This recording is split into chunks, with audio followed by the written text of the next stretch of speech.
के अंदर उत्सुकता बढ़ जाती है।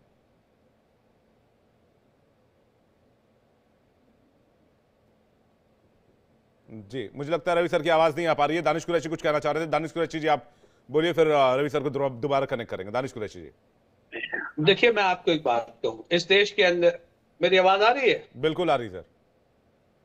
हाँ, मैं आपसे एक बात कहूं, सवाल आके यहाँ ये खड़ा है कि हमारे देश में आज अगर एक किताब की बात की जा रही है और अभी दूसरी तरफ हम बात कर रहे थे कि भाई इस देश में गौकशी पे पाबंदी है, ठीक है, नॉर्थ ईस्ट के कुछ राज्यों के अंदर में बाकी है, तो आप मुझे ये बताइए कि अगर इसके लिए अगर कोई पिटिशन फाइल होगी तो उस पर कोई रिलीफ नहीं मिलेगा कि भाई आपका रिलीजन अलग है और उनका रिलीजन अलग है, उनके रिलीजन में इजाजत है और एक रिलीजन में इजाजत नहीं है, इसलिए नहीं दिया जा सकता, नहीं देना चाहिए, उससे कोई परहेज भी नहीं है। लेकिन मैं आपको यही बता रहा हूं कि डिफरेंस क्या है वो आपको समझने की जरूरत है। डिफरेंस ये है कि बीबीसी का रिपोर्ट जब क्या कहते हैं गुजरात को लेकर, गोधरा कांड को लेकर के जब बीबीसी का रिपोर्ट आता है तो उसको बैन कर दिया जाता है और इतना खतरनाक बैन किया जाता है कि पूरा मामला अंतरराष्ट्रीय स्तर तक पे उठाया जाता है और ब्रिटेन की जो उनका ऑफिस है वहां तक या पार्लियामेंट तक ये मैटर पूरा पहुंचता है कि भाई बीबीसी के अंदर में किस तरीके से किया गया। जानते हैं क्यों? अच्छा, ये वही गोधरा है,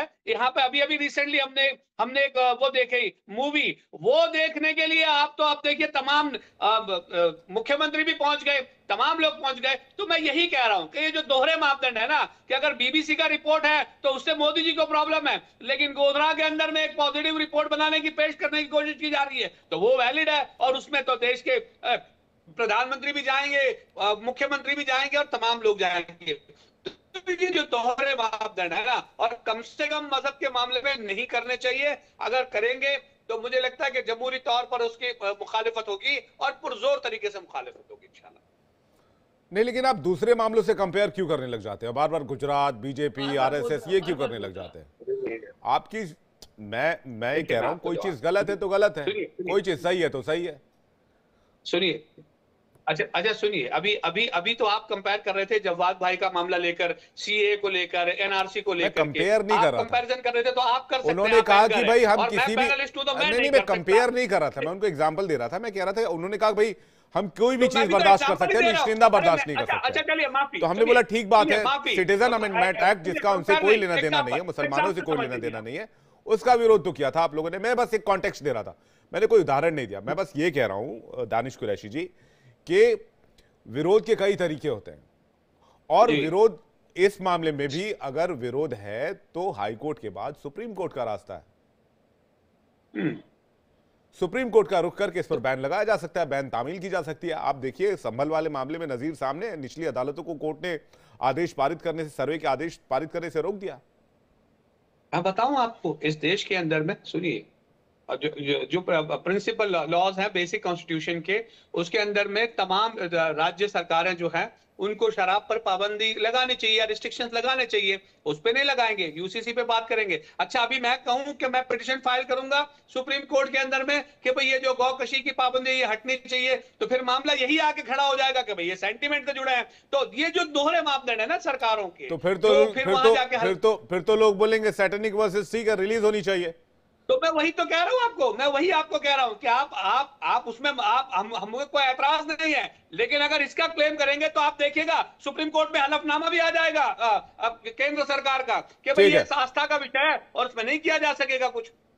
नहीं तो ये फैसला आने के बाद अब हो सकता है कोर्ट में इस किताब के खिलाफ ही सुप्रीम कोर्ट में सरकार जाए और बोले कि ये जो किताब पे रिलीज है इस पर बैन होना चाहिए, इसको रिलीज का बैन हटाया गया, इसको तो फैसला स्टे होना चाहिए। आया ना, कोई हलफनामा नहीं आया, कोई लेटर नहीं आया, भाई साहब कोर्ट का ऑर्डर आता है, ऑर्डर कॉपी रिलीज होती है, उसको पढ़ने में वक्त लगता है, उसके बाद सरकार कोई फैसला करती है। ऐसे थोड़ी टीवी पर खबर चल गई सरकार कोर्ट पहुंच गई, वो तो आप भी जानते हैं, आप सीनियर आदमी काफी। 35 साल पुरानी, सुनिए 35 साल पुराना मामला है और अच्छे ऑथर इसके ऊपर लिखावट जो आप अपने अपने वक्त में, मामला 35 साल पुराना ना कुरैशी जी, कोर्ट का ऑर्डर कॉपी रिलीज होने में तो टाइम लगेगा ना। रवि भट्ट जुड़ गए हमारे साथ। रवि सर आप कुछ कहना चाह रहे थे उस वक्त? आप पूछिए, आप क्या पूछ रहे थे? आप जो समय कह रहे थे, मैंने जब पूछा कि क्या इसका इंपैक्ट किस तरह से देखते हैं आप, हाँ मैंने आपसे पूछा कि अगर एक पूरे देश में किताब रिलीज होती है उसका क्या? हाँ देखिए, मैं किताब की बात कह रहा था कि ये आपने मुझसे पूछा था कि किताब जो है how it will be received, you know that's, जब भी कोई कंट्रोवर्सी होती है और उस कंट्रोवर्सी से जो आम आदमी जो उसको किसी पिक्चर को नहीं देखना चाहता, किसी किताब को नहीं पढ़ना चाहता है, किसी शो को नहीं भी देखना चाहता, तो आम जनता के अंदर कंट्रोवर्सी की वजह से इतनी ज्यादा उत्सुकता आ जाती है कि वो चाहता है कि उसको वो देखे, वो पढ़े। तो मुझको ये लगता है इसका पूरा का पूरा फायदा पब्लिशर को भी होगा और राइट ऑथर को भी होगा। इसकी वजह से लोग ज्यादा से ज्यादा इस किताब को पढ़ने की कोशिश करेंगे, क्योंकि ये किताब अपने आप में पूरे विश्व में चर्चा का विषय बन चुकी है। तो एक बहुत मैं बहुत लाइटर वेन में बात कह रहा हूं कि इस किताब को जो नहीं जो पढ़ेगा तो उसको ऐसा लगेगा जैसे कि उससे कुछ छूट गया, ही इज लैगिंग बिहाइंड। तो ये भी एक एलिमेंट है जो इस किताब को पढ़ने के लिए लोगों को मजबूर करेगा और किताबें बहुत ज्यादा पढ़ी जाएगी अब। अच्छा, दुनिया भर में इस किताब को लेकर किस तरह का रिएक्शन रहा है अभी तक?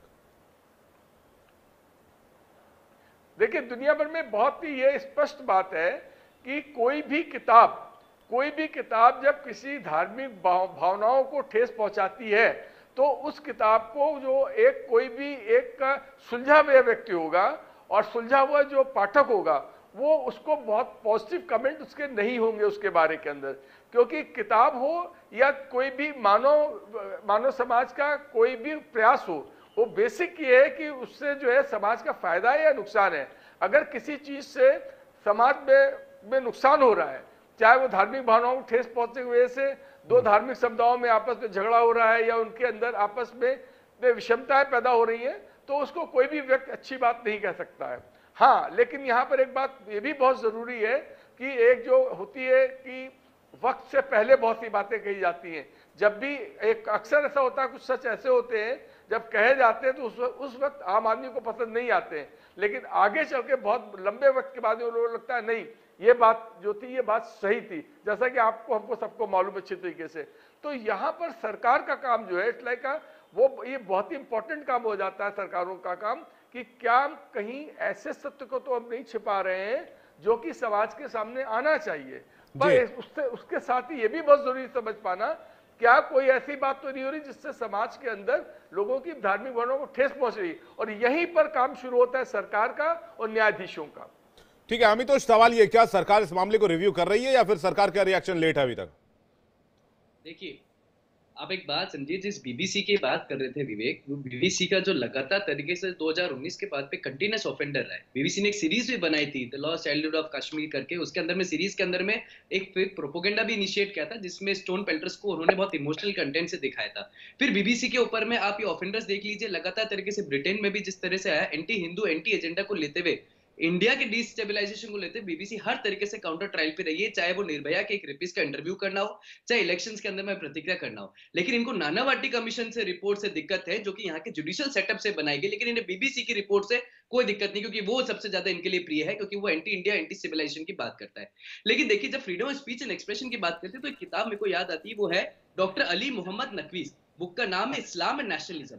एक बात कही है मोहम्मद नकवीस ने, nationalism is compatible with Islam, Islam is secular India। Doctor Musheer Al Mukh ने लिखा है, leaving aside a smaller section of Muslims in India, the majority is by no means secular and main reason is their conception of Islam।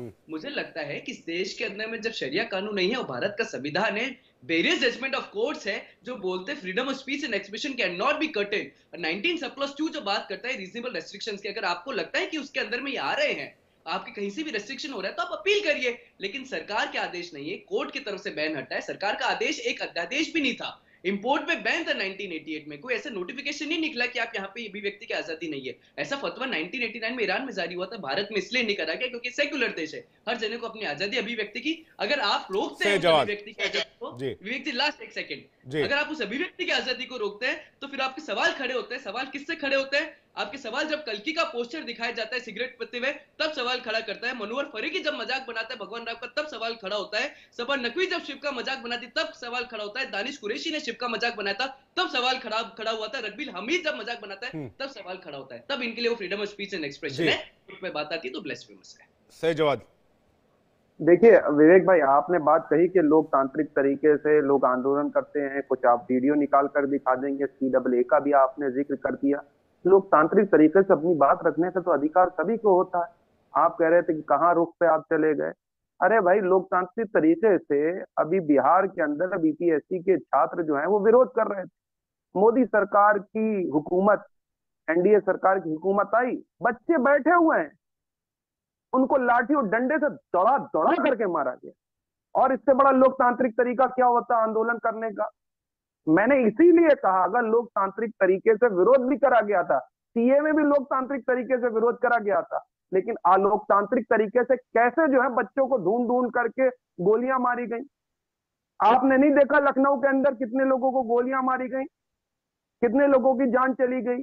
फिर उसके बाद blasphemy की जहां तक बात कर रहे हैं, आपको याद होगा कि कुछ वक्त पहले जो है अकाल तख्त के अंदर भी इसी तरीके की चीजें सामने आई थी।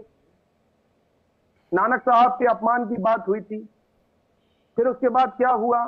आपको खाली एक धर्म सेंट्रिक लोग दिखते हैं उकसाने वाले। यहाँ सभी धर्मों का आशुतोष पारिक सम्मान होता है। यहाँ सभी की आस्थाओं को, ये मानसिकता एक आइडियोलॉजी से नहीं चल सकती देश के अंदर, और ना चलनी चाहिए देश के अंदर। कि नहीं तुम कत्ल भी कर दो तो चर्चा नहीं होगा, हम आगे करेंगे तो हो जाएंगे बदनाम। जमीन पर हड़प लेते हैं, संभल में जिस तरह से पत्थर उठा लेते हैं, कश्मीर में हाँ, जो कत्ल भी करेंगे उठा लेते हैं, या आप लोग लोकतंत्र की बात नहीं होगी, हम आगे भी करेंगे तो बदनाम करेंगे। उसमें किसी को कोई दिक्कत नहीं, और अपने आप को इतना विक्टिम ओरिएंटेड एक सेकंड, मैं अपनी बात कंप्लीट करूं। ये आज से नहीं है, ये आज से नहीं है। खास तौर पे मुसलमानों को टारगेट करना, उनकी भावनाओं को टारगेट करना, ये आज से नहीं है, ये बहुत सदियों पुराना है। और न जाने कितने लोग आए और चले गए, आगे भी आएंगे, चले जाएंगे। लेकिन इस देश के अंदर सभी धर्मों का सम्मान होगा। क्या मुसलमानों के अंदर सभी, मुसलमानों को टारगेट करना सदियों से चला आ रहा है? हाँ, और क्या? ये क्या कह रहे हैं सैयद जवाद? हाँ जी, आपको बता दूं, पहली नजीर भी बता दूं, दूसरी नजीर भी बता दूं, तीसरी सैयद जवाद जी, पूरी दुनिया के अंदर, पूरे विश्व के अंदर, सुन लीजिए, पूरे विश्व के अंदर सबसे ज्यादा आक्रमण किसके तरफ से हुआ? पहला विश्व युद्ध किसका हुआ, जिसमें सबसे फर्स्ट वर्ल्ड वॉर छोड़ दीजिए आप। अरे मैं उनकी बात कर रहा हूं जिन्होंने दूसरे मुल्कों पर हमला किया। अच्छा, वर्ल्ड वॉर का रीजन अलग था। हमारे साथ रवि सर बैठे हुए, आपको 2 मिनट में बता देंगे। एक सेकंड, अरे नहीं बता पाएंगे ना भाई, आप नहीं बता पाएंगे मतलब किस तरीके से? सॉरी ना भाई साहब, अंग्रेजों ने हमला, आपकी जितनी उम्र नहीं हो उतना उनका अनुभव होगा। बालों की सफेदी से अकल का कोई ताल्लुक नहीं होता। फिर फालतू की बात। 18 साल की उम्र में सैयद जवाद जी, ये इस तरह मैं रवि सर से ही सवाल ले लेता हूँ। रवि सर कह रहे हैं, रवि सर से सवाल सुन लेता हूँ, सब सुन लीजिए। अब आपने छेड़ा, मैं अब जो सवाल ले लूंगा रवि सर से। एक तो मेरे किसी भी मेहमान के लिए आप इस तरह के शब्दों का इस्तेमाल नहीं करेंगे। फर्स्ट ऑफ ऑल मैं बहुत क्लियर हूं, और मैं इसको बार बार रिपीट करके कह सकता हूं, मैं बिल्कुल इसको बर्दाश्त नहीं करूंगा। दूसरी बात ये, इस्लामिक आक्रमणकारियों ने कितने मुल्कों पर हमला किया, रवि सर से मैं जानना चाहूंगा। और जो बात ये कह रहे हैं कि भाई हमें सदियों से निशाना बनाया जाता रहा, इस पर मैं एक छोटा सा आंसर चाहूंगा रवि सर आपका। मैं आ रहा हूं, उसके बाद आ रहा हूं, सुन लीजिए, जवाब सुन लीजिए आप रवि सर।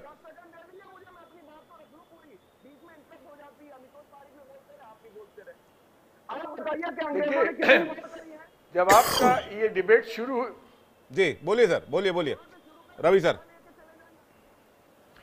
देखिए, जब आपकी डिबेट शुरू हुई तो मैं बहुत खुश था कि बहुत हेल्दी ढंग से डिबेट यहाँ पर हो रही है, आम डिबेट से।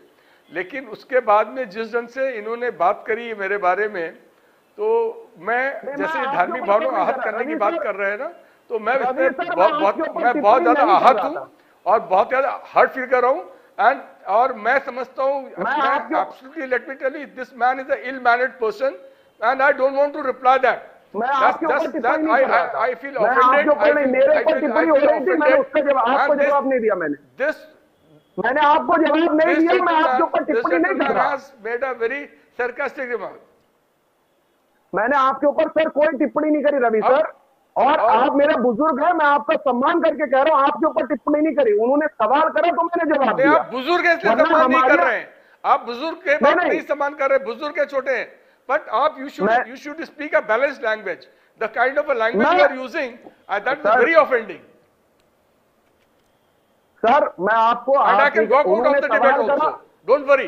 नहीं सर, उन्होंने सवाल का जवाब करा, मैंने सवाल का जवाब दिया, मैंने आपका नहीं उदाहरण दिया, मैंने किसी और का उदाहरण दिया, मैंने कहीं और का उदाहरण दिया। हमारे यहाँ 70-75 साल के ऐसे लोग हैं जो ऐसे बयान। नहीं, मैं रवि सर की तरफ से रवि सर मैं माफी चाहता हूं, और सही जवाब आपको भी कम से कम ऐसे मामलों में थोड़ी सी सतर्कता बरतनी चाहिए जो आप भाषा का इस्तेमाल कर रहे हैं दूसरे गेस्ट के लिए, पैनलिस्ट के लिए। जी